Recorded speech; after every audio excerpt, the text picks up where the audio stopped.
You're listening to the We Are Libertarians Podcast Network. Find all of our shows at wearelibertarians.com. You're listening to the We Are Libertarians Network. Learn more at wearelibertarians.com.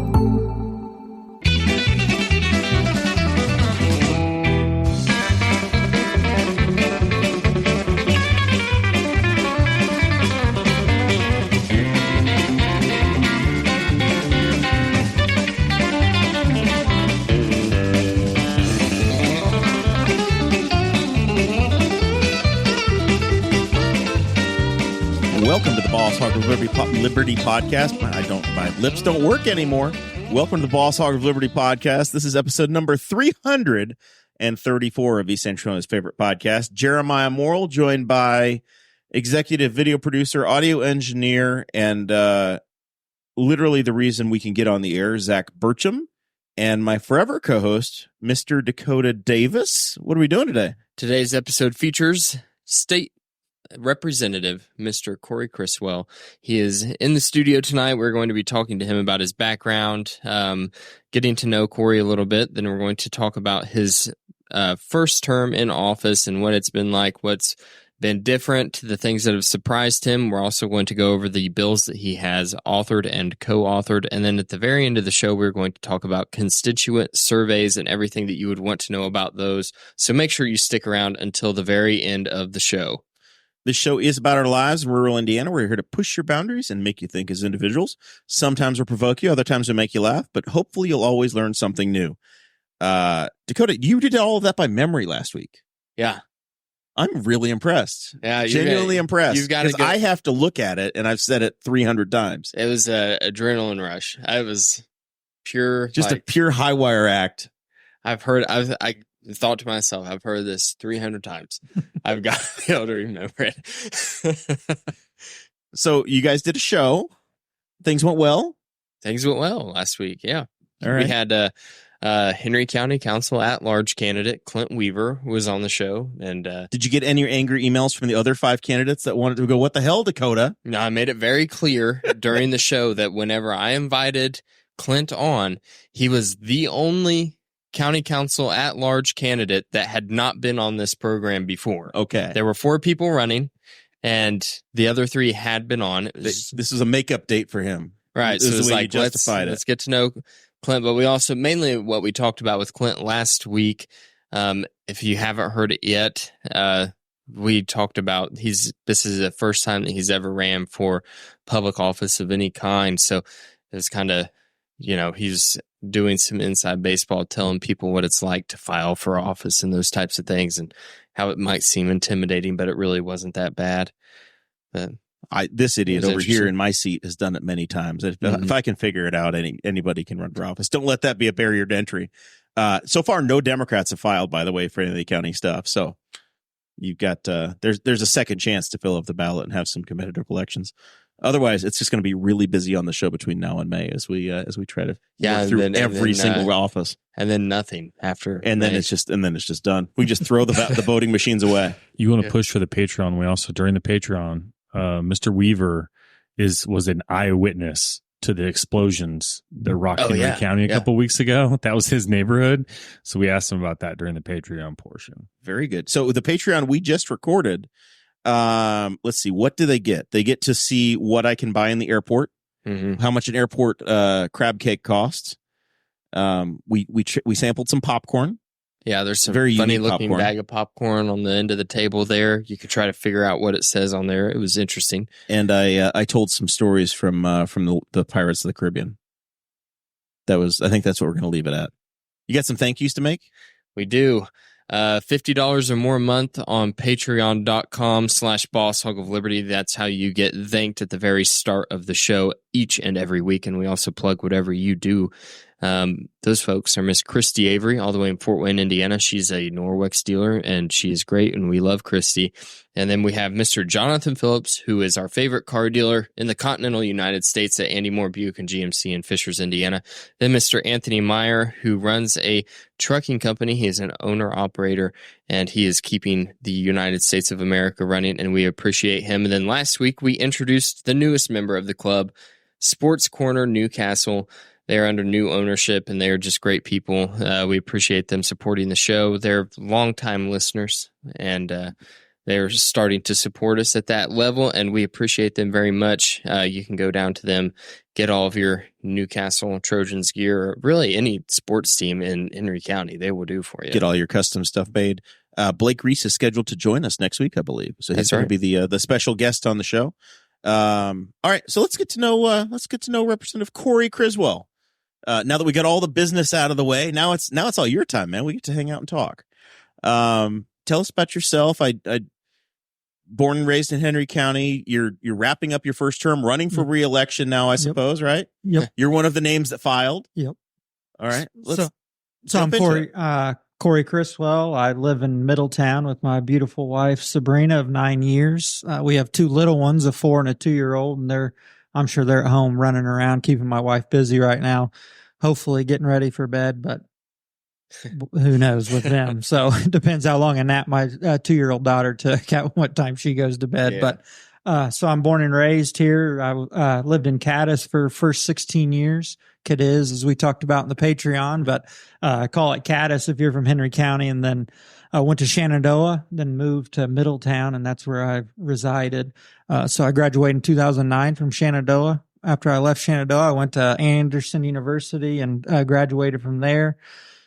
Then my wife, we were together at probably my sophomore, junior year. Anderson, we met. She's from Blue River. So went to Anderson, graduated, my first teaching job offer, and we'll get into this, but was in Las Vegas, Nevada, and my mentor would say in the education field, he was my athletic director, government teacher at Shenandoah. He moved there to be close to their son. So I was like, I'm going to apply jobs there, Nashville, Tennessee, and then around here, obviously. So that was my first job offer, was in Las Vegas.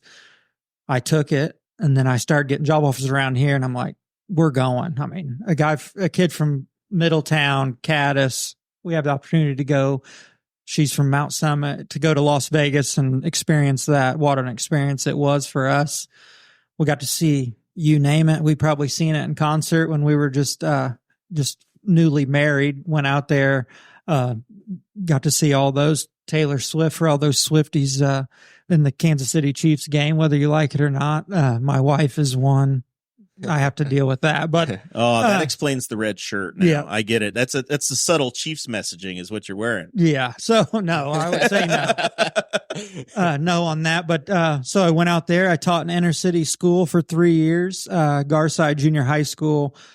And the kind of demographics of that was 45% Hispanic, 45% Black, and 10% white. So it was definitely a culture shock being from here, going there. But I tell people every day that was probably the best 3 years of creating an adult and human being that, with communication skills, build relationships with kids in those conditions that they get thrown. Those kids out there get pushed into ways at an early age. I always tease my friends, they taught me stuff that they got pushed to at 6th grade. So, but it comes back to those communication, build relationships, and you can do, those kids will eat it up, and you can do anything with them that you ever wanted. I still in contact with a couple of them. One, a former player, played collegiate basketball at UNLV. Then she got a tryout with the Phoenix Mercury. So I still in touch with her. One played at a college in Minnesota, Division I college. They played at Butler a couple years ago. I went to see him. Hopefully go see him again here this year when they're back there. So it's all about relationships. And I think those kids, they needed anything, they know they could have called Mr. Criswell, and he would have tried to help them out as much as I could. But my wife and I, we were discussing, talking about wanting to have kids and possibly trying. I said, we are not raising them here. So we moved back home. I was fortunate enough to get a job at Newcastle, fortunate enough to get the opportunity to coach there and teach there. Loved every minute. My 6 years there at Newcastle. I couldn't ask for a better place to teach. I taught all the way from elementary all the way to high school. I ended in elementary. I loved it. Those kids enjoyed every day coming into PE class. That's what I enjoyed. they didn't gripe and complain when I was at the middle school and high school. They tend to do that about PE. But they were pretty happy to go to gym class. Yeah, right? so elementary kids are happy to go to gym. So you were Michael Jordan every day, walking in the classroom and walking in the lunchroom, anywhere you went, they were screaming and yelling. But that was part of that. It's controlled chaos in gym, but we have a good time.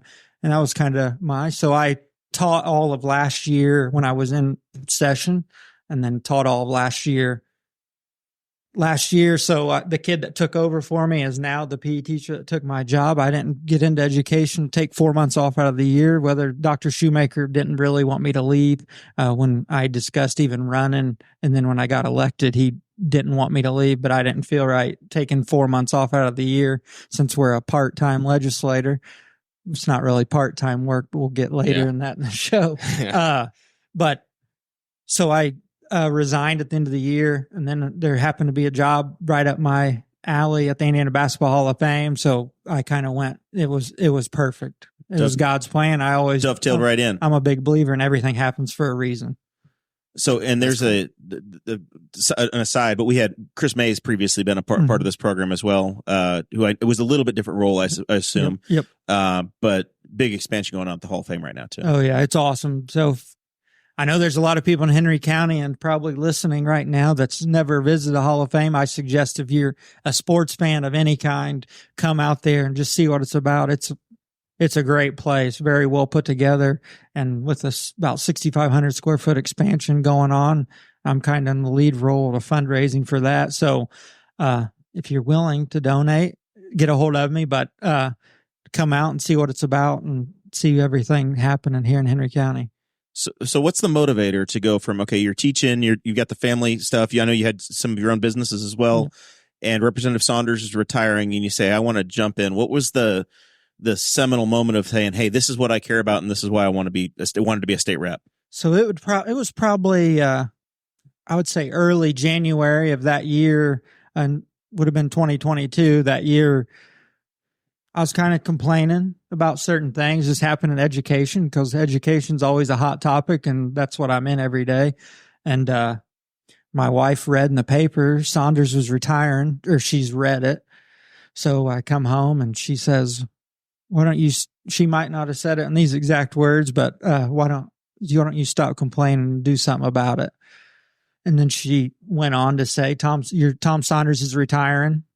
He's been in for 26 years, served a long time.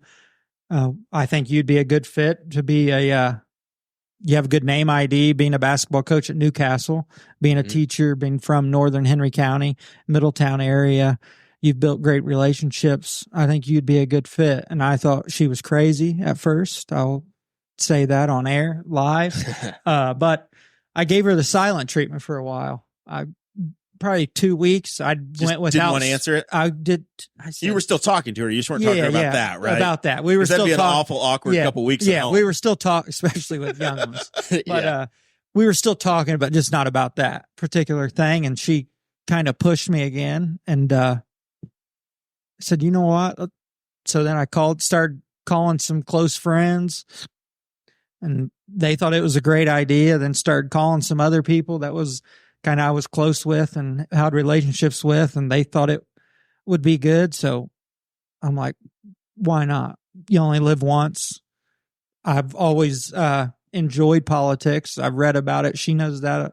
Watch the news. Don't believe everything you hear on the news, and we can talk about that, because we'll get into that here in a little bit about both sides of the aisle. We get along at the state level. We're nothing like D.C. when it comes to that. We get along. Well, hell, there's barely any Democrats to even. You got to go searching for them on the Senate side. Yeah, they would fit in a minivan. Yeah, it's 9 of them, a big one. But yeah. Zach could take the entire Democrat group in his excursion. I'm pretty sure. Oh, and have a seatbelt for everybody that's on in the Indiana Senate. Yeah.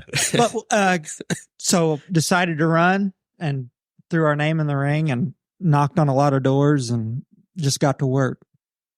So you won, you took office. Obviously, it was a very diluted, not diluted, but there were a heck of a lot of names on the ballot in May. You got through the general election, you won. and now you're wrapping up the second year. So you've had a long session and now the short session. How does it match the expectations and what you thought you were getting into? Before we totally jump into issues, but just the expectation of serving as a legislator. I would say the first year for sure, but being thrown in, you're new into a budget year, your head's in a whirlwind there. If you say it's not any new legislator that has coming in fresh, I think I came in with a couple that been around there and their head was spinning. I mean, what's going on? People are wanting to talk to you about things.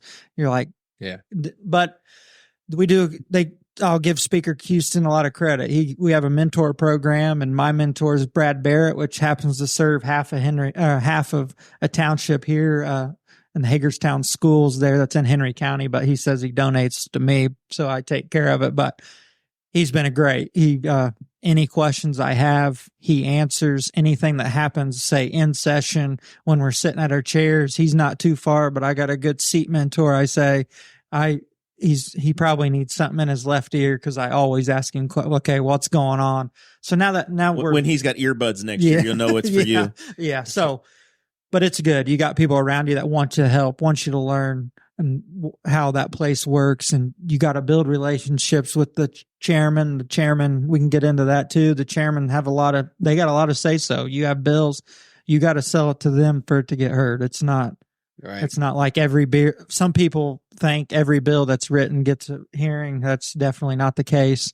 So you just got to build your relationships. Obviously, constituent services here in Henry County and District 54 is key. And that was probably the one thing that Representative Saunders, he kept harping on me about. Just don't forget your district. That's the way you vote. Your district, what they want, that's the way you need to vote, unless it's completely against your moral values. But those 70,000 people that you represent, those are your people.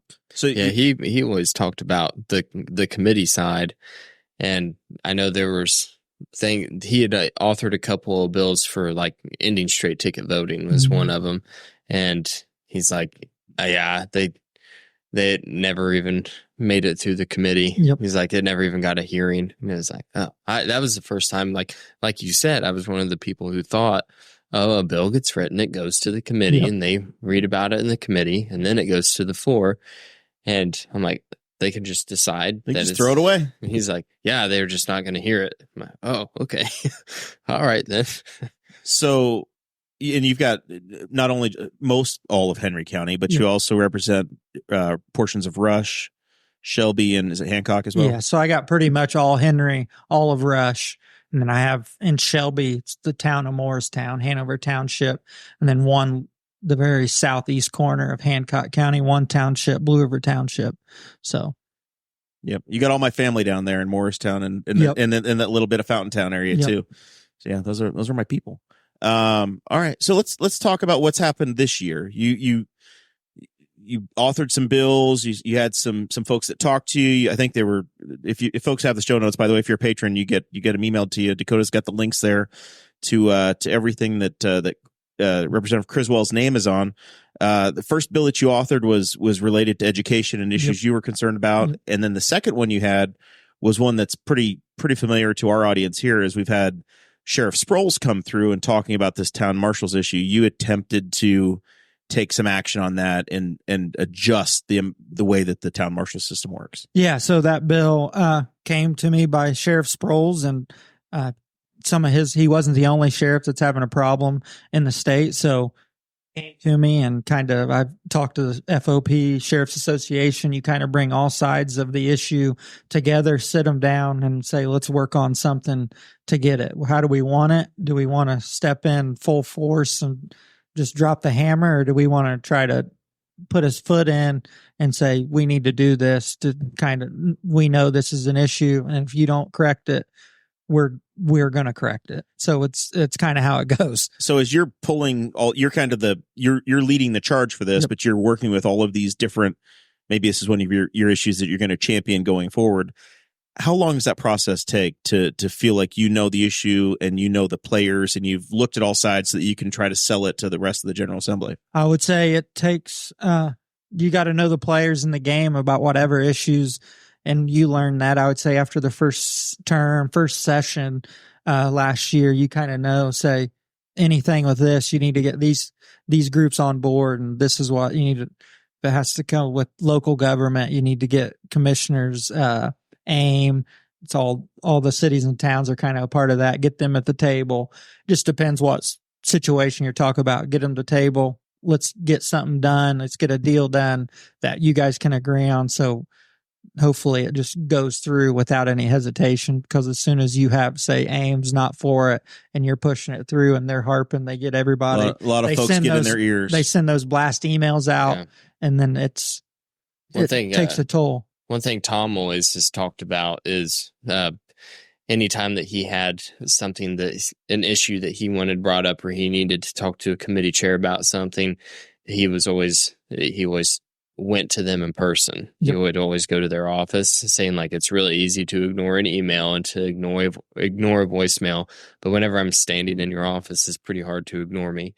So Tom is like we talked before the show, but he's just kind of this treasure trove of information and everything that you're saying, kind of learning it's harking back to the stuff that he has said, just knowing who to talk to, what places to go to. And I feel like it would be super overwhelming to have been in your shoes, especially being a long session would have been kind of insane, but also a long session, you've got more time to try to figure it out so that you're a little bit more prepared for next year, right? Yep, for sure. Hopefully, anyway. Yeah, for sure. I would say, going back to Representative Saunders, I've said it earlier and I'll say it again. Anytime I call, if he don't answer, he'll call me right back. And any questions I have, I would say every time he's had the answer for me. You need to call this person, you need to call that person. Take care of this issue for whoever's called you, the constituent. I mean, he's been great for me. Anything that happens, even when it's not to that, just, I have a question on this. How'd you handle this? If someone wanted to meet, maybe they're not in your district, but they still want to meet and talk to you, how'd you handle those? And kind of juggle all that. Cause you get all those, I mean, you get emails from people from all over the state. How do you handle? Do you answer them? Do you not? What do you do? Prioritize who's in the district and then triage the rest. Yeah. So he's been helpful for me just to throw those ideas on. So, and I skimmed over it. We got to talking, and I didn't follow Dakota's order of operations here. You wanted to talk about the committees as well, right? Oh yeah. Environmental affairs, public policy, and then the roads and transportation committees. I really just wanted to know how those assignments work. Or do you get to choose any of that? Do you have any say at all, or is it just like, hey, Cory, these are the three? Yeah. So the speaker gives you the list, and then you put your top 5 on what you wanted. Sometimes you get some on your top 5, sometimes you don't. It's kind of how it goes. So, and then he places everybody on 3, unless I think, like, you're the Ways and Means chair, you're not on them. Some of the different committee chairs, the big heavy hitters ones, they're only on maybe 2. So they kind of fluctuate. So everybody's on 3 committees. So environmental, I can't say that I asked to be on that, but I've got thrown on it. But we have a great chairman, Alan Morrison. He's from over north of Terre Haute area. Everybody down there is extremely helpful if you have questions. So, he's great. I did ask to be on roads and transit. I wouldn't say it was probably my number 5, but it was on the list. It was on the list, but and Representative Saunders served on it for a long time. He served on it. He said his whole career, so that was an easy swap. And I would say that's exactly why I got on it. In public policy, I said I lived in Las Vegas, so that was something that interests me. Las Vegas is the home of. You're in charge of gambling now. Everything of that, fun. As my buddies call it down, they say fun and games. So everything deals with fun and games, alcohol, gambling, anything comes to that committee. All of the sins you get to determine. Yeah. So how do we get more Buffalo Trace allocation? So that's a distributor problem. That is going to be interesting though as your time in the General Assembly moves on. Yep. Possibilities for chairmanships on the committees that you're on, or vice chairman, and I assume that just takes time and experience on the committees that you choose to serve on. Yeah, absolutely. I would say it just takes time and takes those chairmen to move on or do something else, or who knows what they're going to do. Just retire. Some of those folks are running for Congress now. I assume there's half the building's running for office, right? We have a bunch for of new them. office. There's a bunch of them running for sure. So let's talk about the 4 bills that you authored this year. We'll hop right into the legislation side of the discussion. So the 4 bills that you authored dealt with teaching, the reserve deputies, treasurer fees, and then elections. I know that there's only you're only allowed to author and submit so many bills. So I'm just kind of interested in the thought process for you of this is what I'm going to submit this year for this session, whatever. How'd you come up with your top priorities here? So Jeremiah kind of alluded to it. Education's kind of in my wheelhouse. That's where my experience is, I would say. So the first one kind of hits home with me. It's for those that don't know, teachers, you got to take usually around your sophomore year of college, you got to take what's called the Praxis 1 test. When I took it, which I feel like wasn't that long ago, but it's changed since then. It was you had to pass reading, writing, and math portion of a test to even move on throughout the process. So as we all know, teachers, I wouldn't say get paid nearly enough, and I'm first to say that. I was one, but I loved what I did, and so I wouldn't have changed anything I ever done. But it kind of hits home there with me because the reading part of that, I probably took it, I would say 8 to 10 times to pass it. So I spent over $1,000, probably closer to $2,000 or $3,000 just to take that test, just so I could become a teacher. I think it didn't make me a good teacher at all. I mean, it didn't. You feel like it helped you learn how to pass a test? Yeah. So it didn't matter.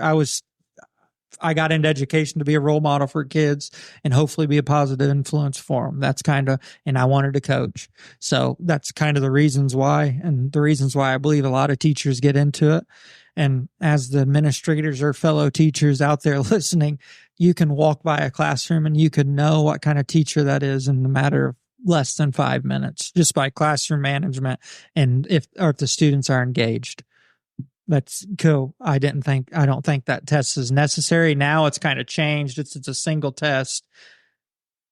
Still the Praxis 1, but it's just a single test they got to pass. I'm saying do away with that. And then all you have to take, that is the Praxis 2, which is your content area. If you're going to be a science teacher, you pass the science test. There you go. So it's fascinating to me that that's there by law. That's not like the education department saying, hey, this is how we're going to do it. Literally, the General Assembly has sat down and said, this test has to get passed for you to be able to teach in Indiana. Yeah. So that sounds a little arcane. Yeah. So there's on the representative side, there's 2 teachers and 2 administrators on our side. So 4 total in education on our side. And I say some of the people that make the decision on this particular thing, I just say, have you taught? Right. They say no. Yeah. And I said, well, I have for 9 years. And there's been teachers out there, obviously, teach a lot longer than that. But I just feel like it doesn't make you a great teacher. Now, do you need to know how to do those things? Absolutely. But I feel like if you're going to college, let's hold the college education departments accountable for some of these things to pass good teachers or people that will be good teachers. So that's kind of how that bill comes about. So that's definitely not the last time you're going to see that bill filed. It'll probably get filed until it finally gets a hearing. This is going to be your cursive writing bill, isn't it? Yeah, probably. So we'll see. Longtime Senator Lysing, who's represented this area for 20 years or so. Yep. She's always had the cursive writing in school bill. Oh yeah. She doesn't let me hear the end of that one. So that's kind of how that one comes about. So we'll keep filing that, but we can move on to the sheriff's bill we mentioned earlier. Sheriff Sproul's called, and obviously I've known that we have a problem. So I got those pieces, the FOP Sheriff's Association. We came together and kind of came up with a plan. How are we going to try to cure this problem without just dropping the hammer on them? And I brought the idea. I said, what if we make them have marked police cars to start off with? Has to be certain amount. You got to be able to see it's Caddis Police Department on the side, which their vehicle is marked. We have other towns that's not marked. They're driving around nicer cars than our Newcastle Police Department Sheriff's Department has of their own cars. They're leasing them back to the town for $1. They're getting a plate and they're in full blown police cars, but Dakota owns the car. Mm-hmm. So kind of, it's not supposed to be like that, but it is. So how are we going to kind of cure that issue a little bit? And I think if you say Dakota, you got to have whatever Caddis Police Department big on the side of your doors, that might be a little deterrent on you doing it. So that's kind of the background on why we're going about it that way. And it didn't get a hearing this year, but it's coming back, and would bet that next year it'll definitely get a hearing and probably move through the system. And there's some changes that can be made. So if you're listening and you don't like it right now and you have suggestions, I'm willing to listen to you. But no, it's going to come back. And I think something needs to be done. I think we do have a problem when you have 30 police officers and they're all in 30 unmarked cars, which I've always thought driving around before I got in. I'm like, man, I see awful unmarked cars around here. You have no idea where they belong. What's going on? Turns out they all go to Greensboro. Yeah. So that's kind of where that one came from. And like I said, with the first one, that one's going to come back, and that one's going to get a hearing next year and move through the system. We talked earlier, was told that these non-budget years are emergency session only. So when you're kind of new, you take that for emergencies. I mean, they're like have to happen now. It's like life or death things. And then once you get in there, freshman priorities don't matter as much. Yeah. Those aren't emergencies. Emergencies are in quotes. So then you're voting on stuff. You're like, I don't think this is do or die time, but that's live and you learn. So I learned that. So we'll push all of our bills here next year. We'll push them all, and then the following year we'll push them all again. But to get to Dakota's first, so in an off cycle, in a budget year, we can file 10 bills, and a non-budget year you can only file 5. So that's kind of how that works. Now it's not like in the rule book. That's just kind of it's the way it's done. That's the way you're voluntold. Yeah, I knew Tom had said 10 bills, but he's like less in a non-budget year. So I didn't know what the less was. I didn't know it was 5. Yeah. So you want me to just keep? No, yeah.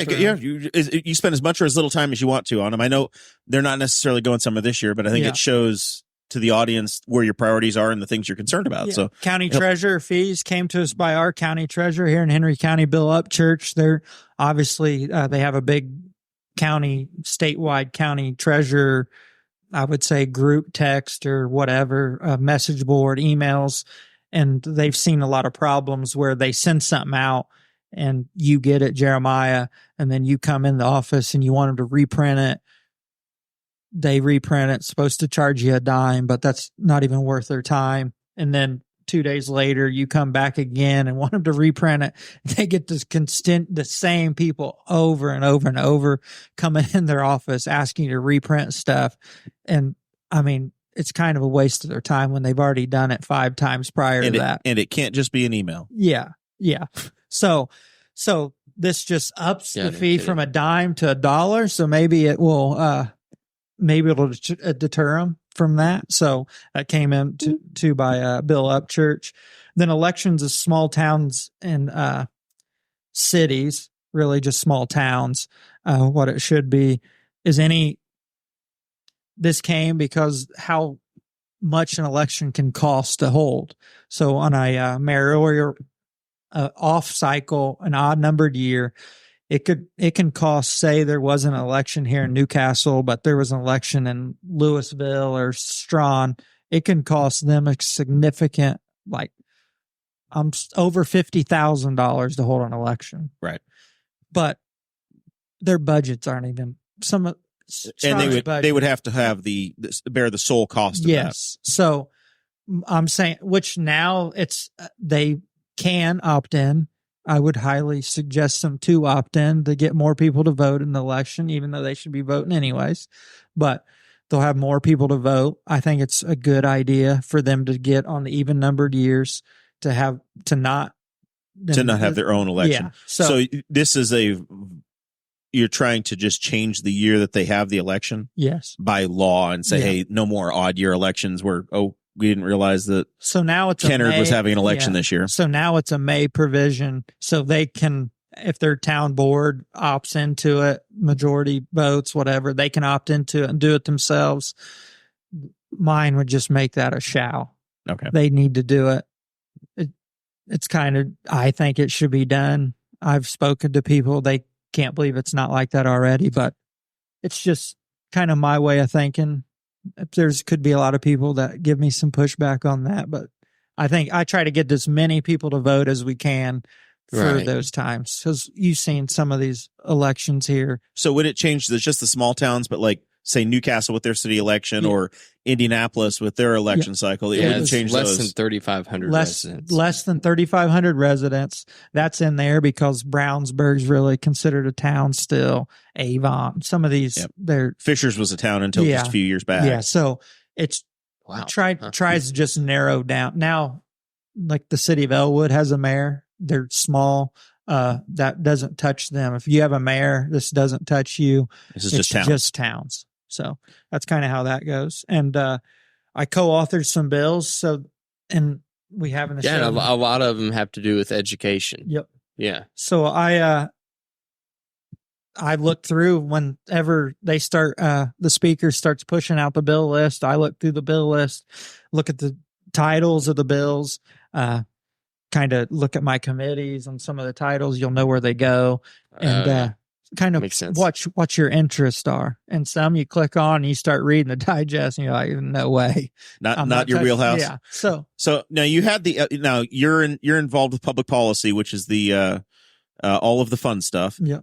You added your name to the alcohol beverage sales bill, House Bill 1086. What was that bill about? So that was as they call it there around the state house, the happy hour bill. Just legalizes that local ice house tavern can have a happy hour legally in whatever days they choose. It's like 15 hours a week. There's stipulations on it. Some of them, I listened to the show, Dakota. I agree with you. Some of them's a little crazy stipulations, but all of them that went. Yeah. So there's stipulations, only 15 hours a week, certain things. So we say between, say, 3 and 5 or 5 and 7, we can have a special on whatever drink you want. Because right now, happy hour is food only in Indiana. We've half got price some appetizers. Yeah, half price apps. So did this get through? Did this make it to the other side? So this made it to the other side, and this is a signature. A signature issue here. I would take full credit for this if this works out. I would say there's a very good possibility that this is going to move through and become law as of July 1. Nice. So, there needs to be a Cory Criswell happy hour bar hopping tour, like a bar crawl, just like from 3 to 5 on a Tuesday. Just like we're gonna get. You need to talk to the folks at the tap house right across the street here. Talk to Mike and Teresa and have they called like the 2 to 4 p.m. is the Cory Criswell happy hour. Yeah. For those that don't know, public policy, you deal with alcohol. Alcohol laws it's like a big spider web to figure out. It's nuts what's going on there. So, my favorite public policy side in Indiana is that grocery stores can sell hard liquor because they have a pharmacist. Yeah. Yep. That's why. Yep. And it goes back to prohibition whenever they were distilling bourbon for medicinal purposes only. That's where that comes from. So you had, in order to sell hard liquor, you had to have a pharmacist because it was medicinal purposes. Yeah. So those of you, we'll just do it's 100 years later. A brief tutorial on alcohol, on what your bars have to deal with and things. So your beer guys, which Budweiser and Miller, they have franchise protection. So your local tavern here can only buy, if Dakota owned one, he can only buy Bud Light and Bud beers from one guy, Jeremiah.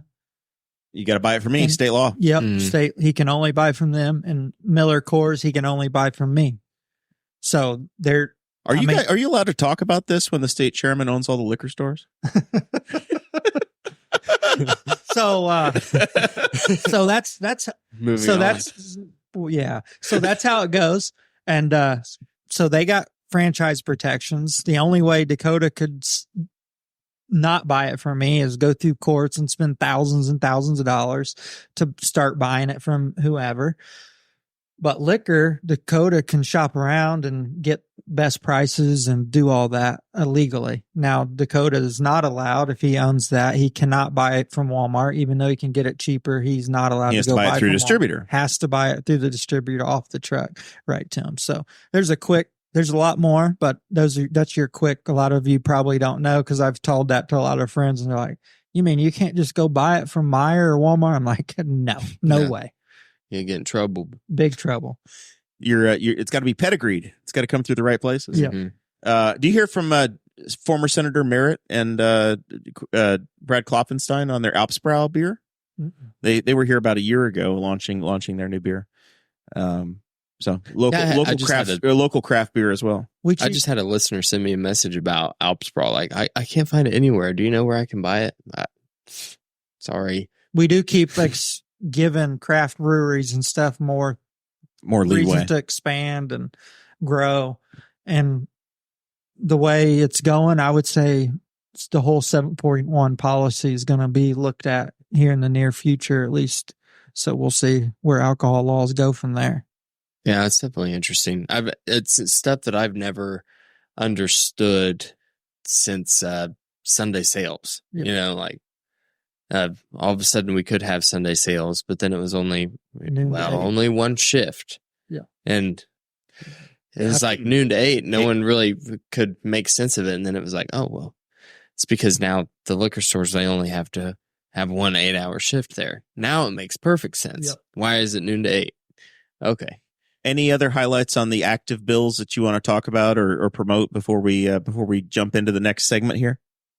I would say some of the that I'm co-authored that are moving across the aisle that'll probably pass is there's this House Bill 1104. It's a school safety bill. It just gives schools some money for safety, obviously, but it gives more or less, it gives them the opportunity to hire a police officer, that police officer to still have benefits, retirement, and so on through the state, just like your normal police officers can. Cool. So it gives them a little more flexibility because some schools are having trouble doing it. But I know schools around here have a great relationship with the county sheriff's department or the local police department, or I'm good friends with the SRO here at Newcastle, Chase Coger, and he does a well of a job for that school. He's all over the place. He cares about the kids.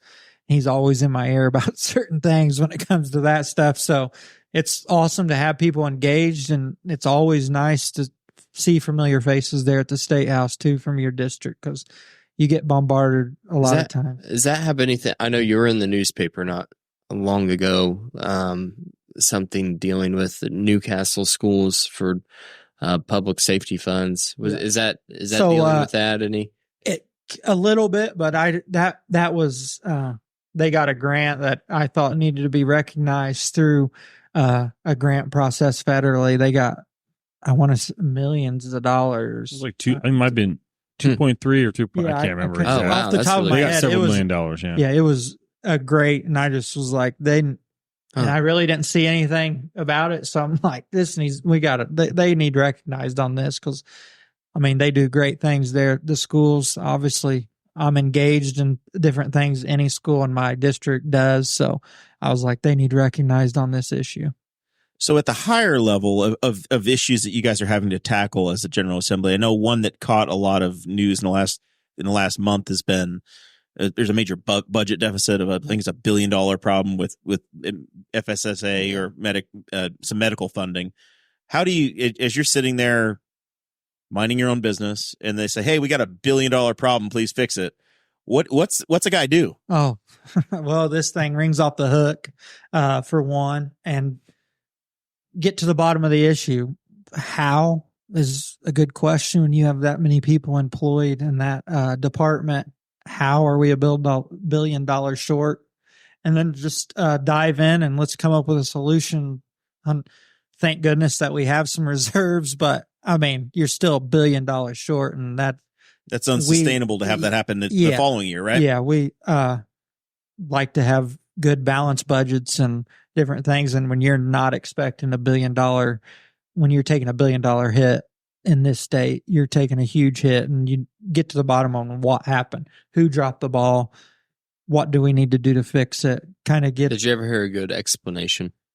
I've yet to hear a good explanation, and we've had quite a few meetings, but maybe one, not going to get into detail, maybe one just a couple of days ago, I would say Tuesday afternoon, we had FSSA in, talk to us and explain, kind of let's see some graphs and numbers on what we're going to do, and kind of give us an explanation on your plans on why you rolled out this thing to save some money, which is great.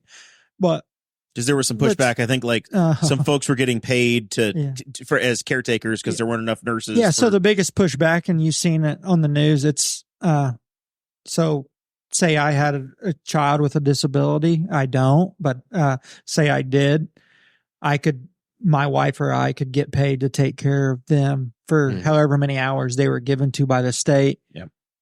So versus the state paying for a nurse to come in that's not available anyway. Yeah, which I think's a great idea. We do that for elder care already, right? Yeah. So I think my wife and I should have that opportunity. We don't have to pay Dakota to come in and do it. I mean, we can take care of it ourselves. But how are we going to draw the line? Because these hours, this is when I talked about the media. They do a great job. The issue, but they tell you just some of the things that's going on. They don't tell you the whole truth. They'll tell you bits and pieces, the highlights, and what they want you to direct your mind to. But I would say my wife and I don't deserve, if I'm taking care of my own kid, don't deserve 100 hours of attendant care hours to take care of my kid. When can we cut the line off? You worked, and then you're being a parent.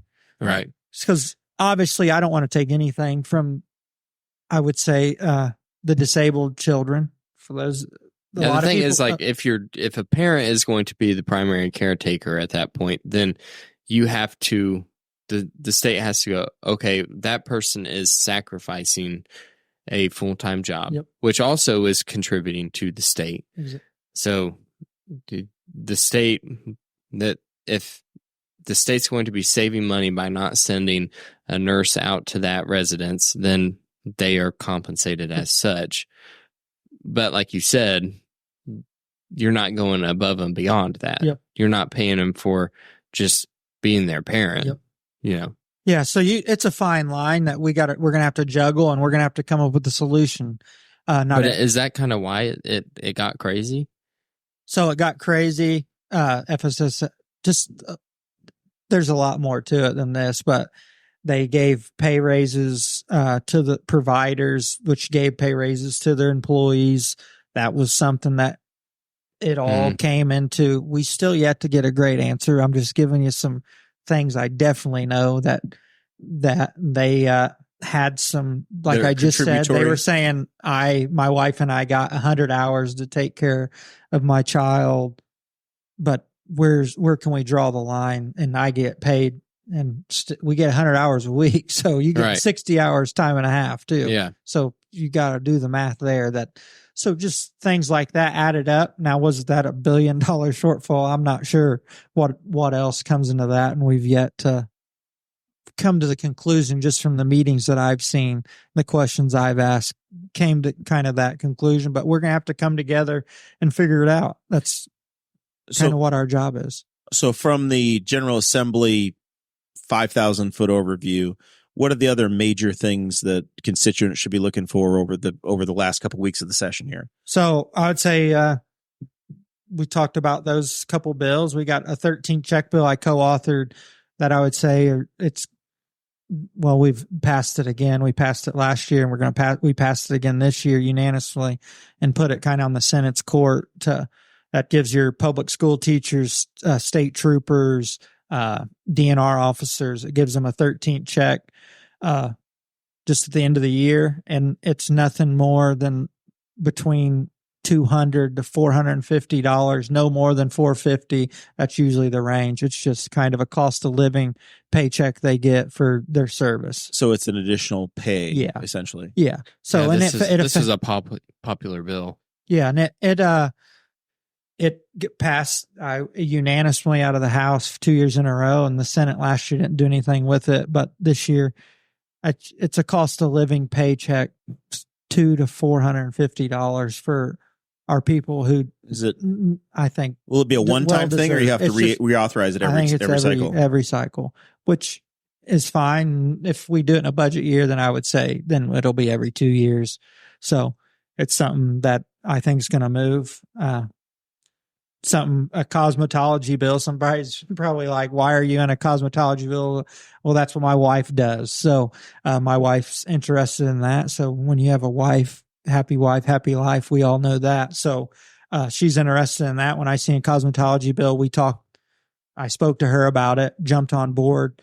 When's the best time you ever learned anything about your job? Was when you were probably doing the job. Right. On the job training was probably the most you've ever learned. That's kind of what this does.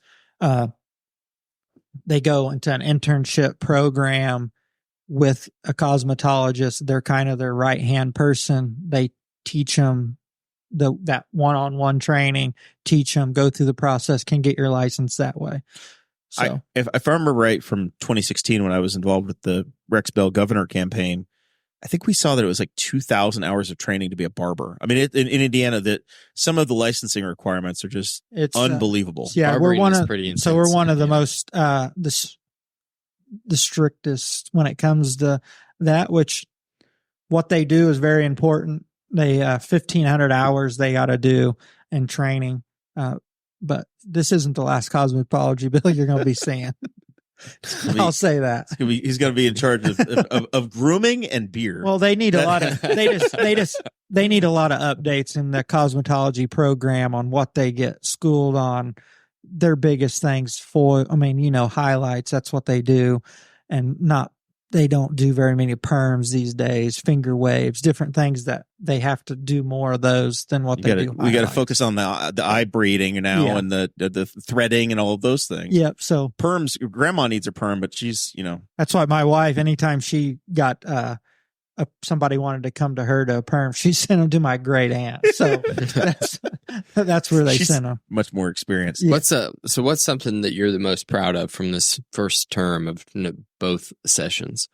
I would say the bill I'm most proud of. I passed one last year, but that was kind of a technical question, kind of got your feet wet and that. But I would say this year, school safety and 13th check. Last year, I would say, is the financial literacy piece. It was House Bill 1281, but it turned into Senate Bill 35, kind of got breeded into that. So I would say those two bills, those are just financial literacy has to be taught in your school. I know we use online, but your basic things, how to write a check, how you balance a checkbook, things that are becoming kind of obsolete. And I was going to say, did we just put something in law that in 70 years are going to be like, and you have to learn how to write this check out? Yeah. Like, what the hell's a check? So getting back to Senator Lysing's cursive bill. I mean, I'm sure you guys have ran into kids these days. You say, sign your name, and they literally just print their name on the thing. I'm like, do you have a signature? And they're like, no, that's what I do. What I do. I'm like, okay. But just kind of like that, how go about things that we think is pretty common to us, but they have no idea on how to do it. When did you graduate, Cory? 2009. 2009? Yeah. Okay. So you're 5 years ahead of me. And I learned cursive, but I mean, I never write in cursive. No. Never. Me neither. Occasionally, like when we have a big whiteboard, my son's about to turn 4, so I know what boat you're in, but we have a big whiteboard that we use for him to draw on and stuff, and work with him on writing his name, trying to figure out letters and things. And I tried to whip out some cursive just to impress him. Mm-hmm.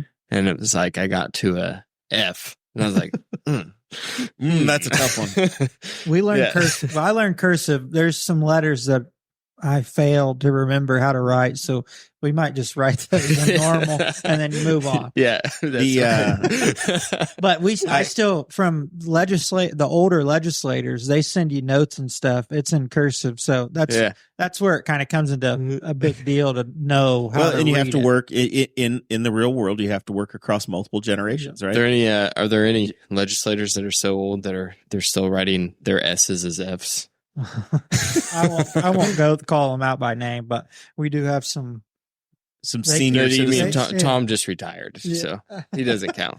You and I graduated in the same decade, just on the other side of it. Okay. But I learned cursive in public schools in New York State at a very, very tender young age. I had to learn. I think I learned it in like second or third grade. Yeah. I mean, it was early elementary. It was real early, and I think we learned it long enough to like.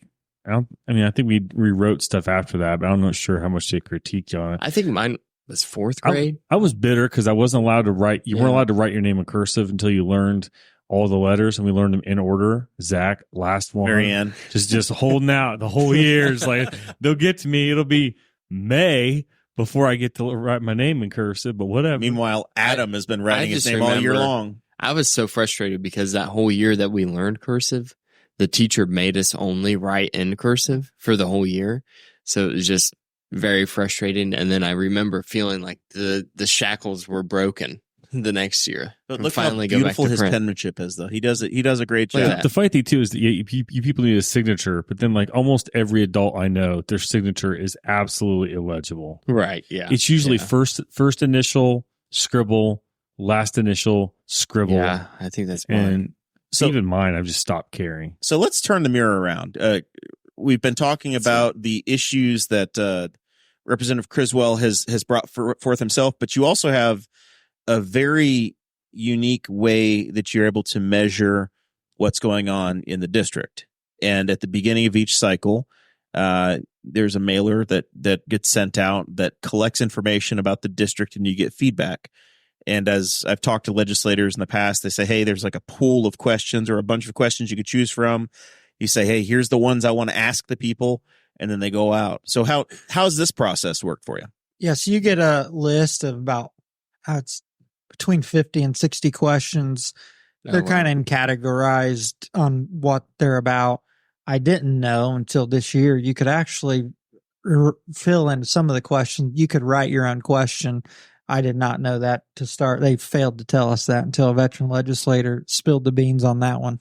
But so I kind of go through what I kind of start checking. I like this question and kind of go through a process. Then it funnels it down to 10 to 15. And then kind of, all right, I mark 2 or 3 education. Let's get which one do I think's the best one that fits, and kind of think about your district on what I think's going to be coming down the pipe. That's why some of these questions are on there. What I see in the future, maybe when either it comes to healthcare or education or different things that I'm sure we're going to get to. That's why this thing, if you get it, please fill it out in the mail. So last year that I had the option, you could fill the bubbles in and send it back. I promise you'll never get another one. That's just a QR code for those of you that I read your comments on your survey. I was going to say this time I filled it out. I got my little letter in my bag over there, and normally I would have one. I would fill it out by hand, and I think and mail it back in, and then I'd get the handwritten note back. I'm like, son of a bitch! I got a form letter. I remember one time Tom Saunders, whenever he was state rep, they used to send out the constituent surveys. Yep. And you would fill it out, and there was no place for comments. So I would just wrote around the question, like, yes, but kind of no. Like, because some of the questions are like, for instance, on your 2023 legislative survey, it's should Indiana take more action to limit the out of control costs of healthcare? It's like, well, yes, but also no. This is a very complicated question that I don't feel comfortable answering yes or no to. Yeah. You know, like the one, there was all kinds of those on that one, and I felt like I was just writing all over the thing. And then I got a personal letter back from Tom, and that we had never talked to him. Like, he had not been on the show before. He didn't know who I was, but I really appreciate the time that you spent. And I was like, oh, nice. But Tom, the letter writer, of course he would have sent a letter. Yeah. So that's kind of how you pick your questions and kind of what you see in the future or what's important to you, and kind of get the district's feel on different things I know is gonna happen. So, and if you get it in the mail, please fill it out. Fill it out and send it back. So what kind of response did you get? So as you have it right here in front of you, the 2023, I know we just really want to get to the back of the 2023 one. So you guys just want to ask the questions. Well, it shocked me. And I know that Tom said that it wasn't a big part of the district that supported the legalization of marijuana. And that surprised me big time. But I know it might just be, the thing is, like, that's why I was going to ask you, like, how many people are answering this? Do you know, like, what the demographics are in your district? How many of them are actually your voters? Do you get any kind of information like that? Yeah. So this one, 481 people filled out this survey in 2023. In 2023, and this question is going to be on my next one, and it's going to be a lone question, not with the other question below it with the medical marijuana. This one's just going to be so. Last year you asked, and you said you're probably one of the very few millennial legislators, right? Yeah, there's only a handful of us. And you said, do you support the legalization of marijuana? And 40% of the respondents said yes. 51% said no, and the remaining 9% were undecided. Yeah. So it's pretty much close. A coin flip at that point. But then the second question you asked was, okay, legalization of medical marijuana, and 60% said yes. Yeah. Well over 60 said yes. And this is from one of the most rural conservative districts in the state. Yeah. I mean, I would say we could even push it to 70, because that 9% undecided, that probably the same people that put 9% undecided on 25% said no. Yeah. So only 1 in 4 said hell no, don't let them do it. So I wanted to ask the question. I think Michigan's done it, Ohio's done it now, and Ohio's coming, and then Illinois' done it, and then Kentucky's in the works doing it. So with the new governor race going on, I know it's going to be an issue coming, and I want to represent whether my opinion on it's different than others, I want to represent that 70,000 the best I can, and this is where that comes into play right here. And I think just say 51, we can go 55, 45, a coin flip when it comes to the legalization completely. If we ask that question by itself next year, which it's going to be on there, I'm marking my word here. It's going to go higher. And let's see where it lands then. Because I look at that question comparable to some other legislators that's asked that question, it's from the same kind of district, and it's all over the map when it comes to theirs. Some very positive for it, others not for it at all. So you guys, I've listened to the show, and you guys, that's a question you asked. So that's a question that's important to me, and I know it's going to be coming up, and I want to be the voice for this district and represent it as best as I can. So I think for the next couple of years. Am I reading the tea leaves correctly? That should be authoring a bill, or you're just taking the temperature? I'm taking the temperature. All right. I won't be authoring. Leave that to Jim Lucas. Well, we have about, I want to say there's 5 that Lucas, Payne, Van Adder, Teshka. Those, they usually have a bill every year. There was one, as I was watching the Capitol Chronicle, there was one bill that was trying to make the legislation around selling like the Delta 8 stores and stuff, making it a lot harsher to sell hemp flower. I'm like, was like, how are we gonna go backwards on this right now? There was legislation on hemp flower, whatever they want to call it. So it passed, and I voted for it. It puts literally guardrails around nothing. Doesn't make it more stringent, this bill we passed, but it just says, because as of that, a 14-year-old could just walk in there and buy it, and there's nothing, the labels. Oh, really? Yeah. So this just makes it was crazy to me too. I didn't have a clue. So there was really no guardrails. Wasn't treated as any sort of a controlled substance.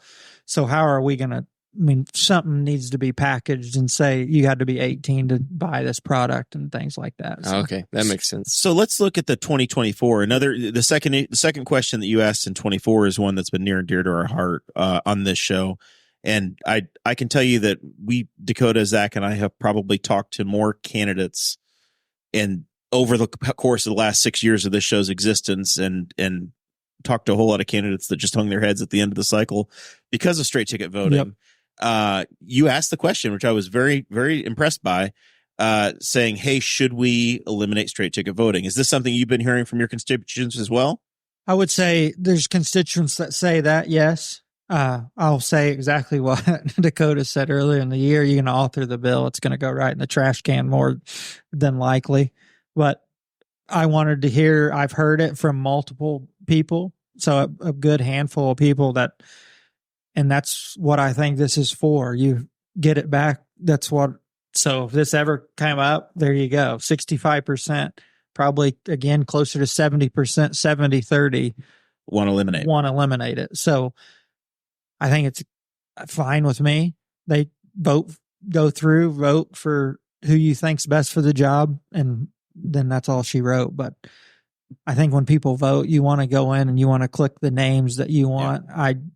Even if I just go in and click all one side, right. You still, I never go in and just hit the button and walk out the door, but I know there's people that do that. So. Well, and if you're also shortchanging some of your options, like the Henry County Council at-large race that's coming up this year. If you straight take a vote, you're not going to select 3 council members. Yep. On that issue of straight ticket voting, there are some states that have now gone to ranked choice voting. I think Maine and Alaska both have said, hey, give us a ranking, right? So in a county council race where you've got 6 potentially qualified folks that are running, you get 3 votes. What if you went in and said, hey, this is my number 1 choice, my number 2, my number 3, and my number 4, all the way down the line? Yep.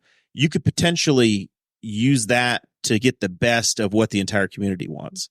And as other races as well, when you get 3-way races for governor across the board, it might create an opportunity for folks to actually feel like their vote's getting heard. And my fear is that when you get to an election and no Democrat files to run, if you, based upon your zip code, you say, oh, government's not for me. I'm not gonna be a part of the process because I just can't participate. I can't win. I don't want to go through the effort. I did it 6 years ago. I don't know what it was, running for county council. People just withdraw from the process. Yeah. So throughout the course of this show, I've tried to whisper the words to everybody that has the opportunity to get involved or to change it, that we've got to find ways to get good people to the table that may not necessarily belong to the team that's in charge for their county. Yeah, for sure. We just spoke about it today at lunch. We got an awesome right in this United States to be able to vote and be democratic and vote for who you want to vote for.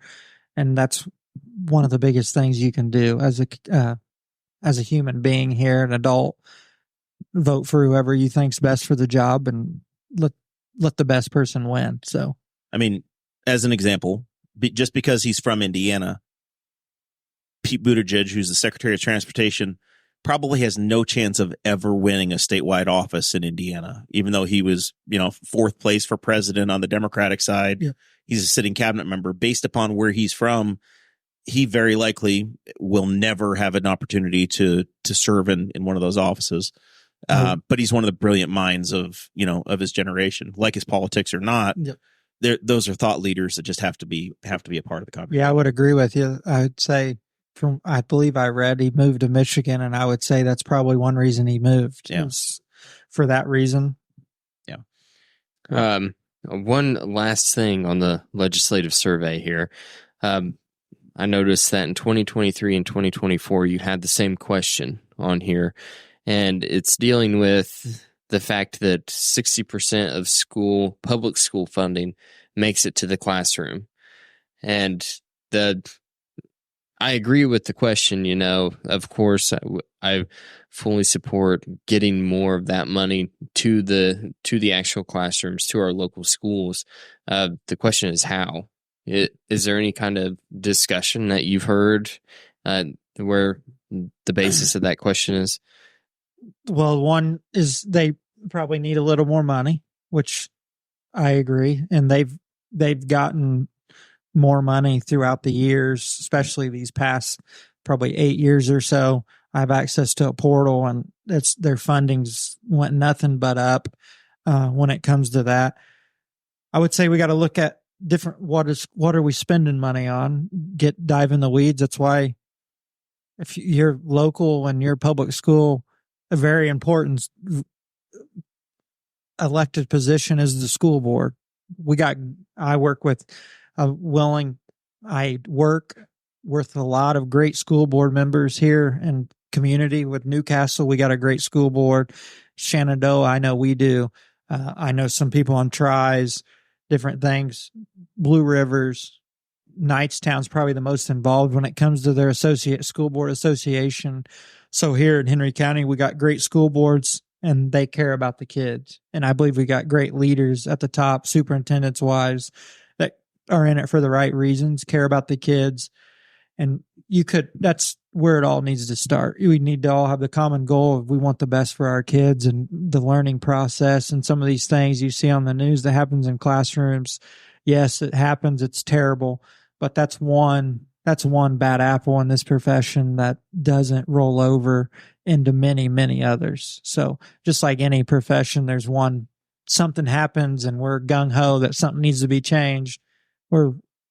We have thousands and thousands of good teachers that are in it for the right reasons. So that's kind of where I think it needs to be focused on where can we kind of shuffle a little money. I don't like using that word, but where can we get money, more money? What are we spending money on that we might not need to spend this much money on? Move it over to here. I know it's not that easy, but I think they all know that I'm willing to help, and that's a passion of mine and always will be. I meet with this local superintendents, not just local, all over. All the Henry County superintendents, we meet at the Park Restaurant once a month on a Friday, and kind of they bring their issues and talk and what can we do, or what do you see on this legislation. So during sessions, it's every month to kind of keep an eye on what's going on. And Senator Rotz is there too. And he's potentially future Congressman Rotz. Could be. That's true. Could be. Yeah. So, and chair of the education committee. They're going to be caucusing a seat. Yeah. Yep. Senate seat. Maybe. The mailbox is ready to fill up. Representative Speedy had something in my mailbox. Oh yeah, it seems like basically a little book. Yeah. So that's kind of on that question. But I got a great relationship with superintendent school boards. Their work is very. Some people don't even think of the school board like that, but that position is very much needed with good people with the right things in their mind and heart. All right. So we were watching Patreon, and patrons do get to lob some questions in here. Mm-hmm. So there was one from Andrew Bowman that I want to ask about daylight saving time. Do you have any interest in adjusting daylight saving time in any way in your new role as a state legislator? I will tell him it's whatever to me, but I never understood why we changed it when we did. I was like, I might have been, I think I was in high school when it changed. Mitch Daniels was the governor. Mm-hmm. He was dying to change it. I never thought it was a problem before, but I'll say there's legislators that will fight to eliminate daylight savings time altogether. All right. And now you've got this, you're probably the only person that's ever had the referee jersey and the Basketball Hall of Fame and the ability to be a state legislator. So are you going to do anything with class basketball? There's I'll say there's another representative from the Fort Wayne area that wants to look at it. And IHCA obviously doesn't want to do anything. I think I'm personally probably not going to do it. I would have loved to have been in a sectional with Tri, Knightstown, Blue River at the field house and just playing. I think that's when community support and get some good old fashioned rivalries in town to play. But I loved reffing. I think every coach should probably have to ref, and you look at it a little different. That doesn't mean it, especially the listeners that know me. I was not shy of words to the referees for sure, but giving them a hard time, that's part of the job. But they knew my passion for it was behind it, and I cared about what we might not always agree. That's life. We'll agree to disagree on some things, but you got to have the conversation started, and that leads into this position. But I love coaching. Representative Pierce is in the chat, and he wants to know if you like bobcats. Oh, Lord. There's a Bobcat Senate bill that came over that we'll be voting on here next week that just allows DNR to put a Bobcat season in. They kind of have control on how long they even have it. Yeah. I feel like our population is not that insane with So Bobcats right now. say in southern Indiana, it's pretty getting. Oh, is it really? Yeah. Oh, okay. Areas. So got to protect their backyard chickens. I'll be a yes vote on that. that. I feel That's like true. we have avid hunters here in Henry County. Pro bobcat hunting. They'll be all for it. For no particular reason, I did have to do some research on what to do about hawks with backyard chickens, and I found out that in Indiana, I'm supposed to just let them murder my chickens mercilessly, like with impunity, and I cannot touch them. You're just feeding the local hawk There's population. Yeah, I can't do anything except for try to scare them away. Hawks are a lot smarter than what you think, too. They're not scared of a plastic owl that hasn't moved for 8 days.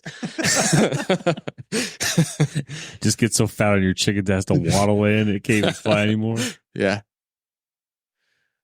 Yeah. Any other hot topics you want to ask about? While the mics are open, Zach. No. Any other arcane Indiana laws you want to have changed? I'll be honest. When the happy hour one came up, I was like, "That's a thing." Like, I don't drink, so I'm like not in on that. But I'm like, how backwards are we? Like that we don't have happy hour. Like we have to make it an appetizer thing. Like I think the marijuana thing is going to come around. If, like I said, I've joked if you're a runner, I run around Newcastle. It's coming around. I can smell it literally. But the straight ticket thing, even it just came up in the last couple of weeks. Our voting machines in Henry County like give you an error if you don't vote straight ticket. It's like, oh, come on, let's get by some of this. But no, like the education thing. My wife's a teacher, but she's also a PTO president, and so some of that, like some people are like, oh, schools are racist, but schools are strapped in a lot of ways. Like the PTO paid for my kids' elementary school to paint their gym. Like they needed money to paint their gym, and they've been raising money for playground equipment for a couple of years now. So schools aren't just blowing through it.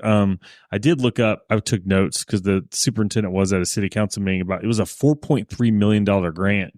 And I think it came with money set aside just to figure out what to do with the grant. Like they got money to figure out what to do with the grant money. But one of the things he mentioned was they're going to have 13 different paths at Newcastle that you can take, and they'll be like mini college courses basically, where you'll have 4 different classes within these paths, and the last class is a capstone internship that you'll be out in the community working with somebody in the field that you chose to go through. So I saw that one of the questions was about, do schools prepare people for the jobs? Originally, I don't think that's what schools were designed for. High school was kind of designed originally just to give you a basic education. You worked on after that, but like, you know, we talked about the career center here. It looks like the high school is kind of getting into the career center side of things with directing people into certain things. So they're making movement on that. So final thoughts from you, Zach? I got nothing. It's supposed to snow tomorrow. Pretty excited. I watched the Super Bowl. It wasn't, I only watched like a quarter and a half of it. Then I had to dad and I didn't get to watch the rest of it, but it looked okay. So I saw Taylor Swift one. So, but no, not really. Just running around. Your streak still going? Yeah. 800 days straight of running a mile? 776. Are you going to be at Disney World for 800? Have you figured out what the magic day is yet? No, it'll be just before that, man. That is going to be 9 real hard days. I'm gonna have to set an alarm to get up. I'll probably have to, like, Bowman knows what's up. I'll probably have to sign up for like Genie Plus or something like that at 7 a.m. to get us on a ride, and then go run around while everybody else is trying to get themselves moving. So good luck. Yeah. All right. This has been a pleasure. We're glad to have you join us. Yep. And tell the folks how they can, I guess, get more involved, reach you if you have any other open events, third house things where folks can get some FaceTime for themselves. Yeah, I'd say Facebook page, Cory Criswell, personal Cory Criswell, State Representative, District 54 is my campaign one. Reach out to those, message anytime. Some of my former players, they tend to send me, you can just Google my name, and I think I'm the first one that come up. So on there, you can go to my website through the state or personal website, and get numbers, call the state house, email HoosiersForCriswell@gmail.com is probably the easiest one that I check automatically. That's just my campaign one. Reach out anytime, any concerns. If you see on a bill or bills coming through, you hear about it or need more information, or you hear about it in the media, reach out. And they might not, they could be telling you the whole truth, but they might not be, but we have some dialogue. And I tell everybody I meet with, there's things that we're going to agree on, and there's things we're not. That's part of life, but we're going to agree to disagree on some things. And tomorrow I'm still going to talk to you, walking by you, have a conversation with you. That's how it should life goes on. We're all going to live together, right? Yeah. We have some heated discussions there at the state house or at our third houses or whatever, but it's over when it's over. I think that's been a positive thing from being a coach. You have a lot of different people trying to tell you how you should win a game or who should play and do all that. But obviously you have the ultimate goal. You want to win and do what's best for your community and your constituents and I believe the majority of them, everybody has their different opinion, how they feel the same way. So that's what I try to do. Best advice I call him my seat mentor ever gave. You think about, say you get 60% of, a lot of people don't know, 60% of votes go through unanimously, then about 20%, then 80, they gave the stat today, the guy that was retiring, we did a resolution for him, like 80% of the bills go through bipartisan. Then you have the 20 in between that are controversial one way or the other. So those are the ones that get heated. And you just ask yourself, how does this affect my district? Whatever bill you're voting on, how does it affect my district? What can be the consequence of that?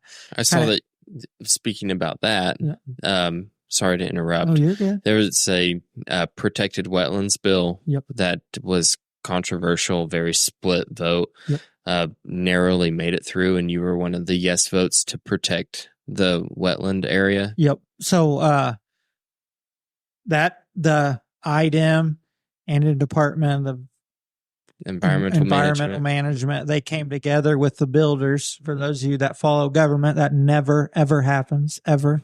They came up with a bill. So they agreed. Neither one of them got exactly what they wanted, obviously, but they agreed on a bill. So it moved forward. There's a lot of controversy to go with it, but when those two sides come together and agree on something, you kind of look at those, getting back to the very beginning of the show, on who comes together, who's kind of helping lead the way on this. When we saw those two sides come together, and it was kind of like, they never agree, especially when you're sitting in environmental affairs. It was kind of a unique situation, and they agreed, and then some other advocates didn't, but that's kind of how it goes. Last thing for me, I know Dakota, I know you got final thoughts, but the Jerry Walden Memorial Interchange at 103 and 70, is that coming? I would say that's not coming, but he's discussed it with me, and I've discussed it with NDOT, but as I was told by a legislator, the first thing coming about, they said, "What are you going? You're talking to NDOT," and they're just like, "Good luck." So that's kind of the thing they said. Whenever they kind of a department of their own, and they have all these studies and engineers and do all this stuff. So even though we think it's a good idea, they don't think it's a good idea. They're redoing the bridge right now. That'd be a perfect time to done it, but it didn't happen. There's plenty of orange barrels coming our way on State Road 3 next year and the year after. Yep, for sure. And you're getting a roundabout up there at the school. Yeah, right up my hometown, getting a roundabout there at 36 and Raider First Road. one in Henry County. Turned into Carmel. Yeah, it'll be interesting to see. My father's he's like, he really think these folks are going to know how to work that. And I said, the people of Anderson figured it out. I'm sure. I have high faith for Fall Creek Township. Find out.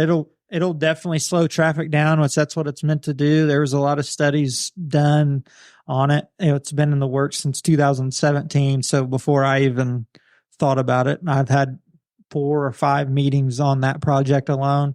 They didn't go quite as planned, but hey, that's, you win some, you lose some. Just think positively and just keep the kids safe. That's what I want. Don't lose any lives there, and let's make the best out of it, because it's coming whether we like it or not. I hope they don't landscape it so it's like full Dukes of Hazzard if somebody just blows through it. That's the first thing I think of is like, because that area, Raider Road, the other end, there's like a big drop off where it hits 38, and some cars have made that trip off that hill because they just kind of snooze the stop sign. You say snooze, it could be some other things involved. Yeah. In that. Well, yeah. They could. Yeah, there could be like maybe a chemical in their bloodstream that's depressing their. I believe system. Zach also, getting back, your wife was the PTO president of school I was a teacher at. Yeah, she still is. Yeah. So she took very good care of the teachers there at Parker Elementary. Shout out to Parker Panther. Like I said before, I worked at Wilbur Wright and Parker Elementaries and loved every second of it. Wilbur Wright has one of the best principals I ever worked for, and Jean Ann McAllister. When we got back, she was a kids first. I would say leader. She thought of the kids first. Teachers were a big part of that, and that's why when you look at that school, there's very little turnover when it comes to the teachers. They want to work for her. Very stable. Final thoughts from you, Dakota? I really don't have much. Just thanks for coming, Cory. I appreciate it. This has been in the works for a few weeks now. Yep. Which is good. I think you were shocked when I responded. I really was, actually. I was like, oh, we got him. I was celebrating. I think I sent a screenshot to Jeremiah. All that's left for Dakota now is Greg Pence. That's what I said. I did say that. I said, now I'm just got to get Greg Pence to come on. He's retiring, so I think that I can actually make that happen. I'm hopeful. I'm really hopeful. I think he's well, and he spoke at the Lincoln Day last year, Henry County Lincoln Day. Yeah, he's been around. He was phenomenal. I found that if I'm not at a Republican fundraiser, I never run across the guy, and I just don't understand how that works. He was phenomenal when it came. They did like a question answer.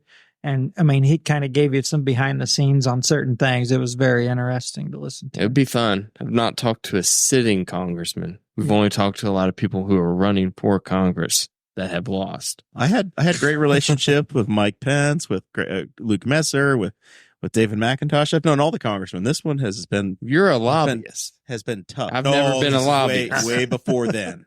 Way before then. How long have you been at your current employee?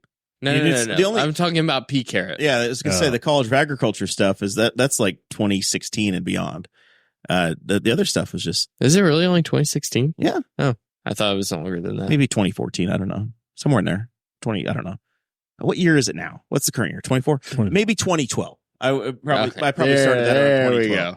Now we're getting into the era I'm thinking. When you're having fun. It just runs on by really quickly. 12 years is a while. That's I've been pretty inactive the last 2 years. I retired from Pete Carrot when Tom retired. Now there's some other folks hanging out with Cory down there at the now it's more of a Farm Bureau / Purdue College of Agriculture event. So anyway, my final thought here real quick. We're at springtime now.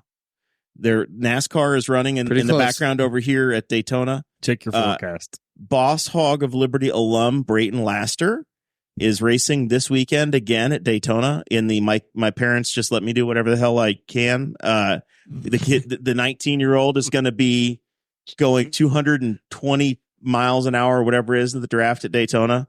Thoughts and prayers. I'm going to be watching the race, and hopefully he can get himself a win. He's in a better car this year than he was last, Zach. I'm just laughing at the thought of, parents just let you do whatever you want to do. It's like, man, I let my kid play with Legos. His parents let him go run at Daytona at 200 miles an hour or whatever it is. It's awesome. All right. 3rd year in a row, the guys at Daytona. All right. Thank you so much. This has been fun. I'm picking up my camper tomorrow, Zach, and it's going to snow. It's going to be great. I was just looking, you're like springs here. I looked at the forecast. My phone says 1 to 3 inches of snow tomorrow. Piece of cake. With that, we'll leave you there. We'll see you next week.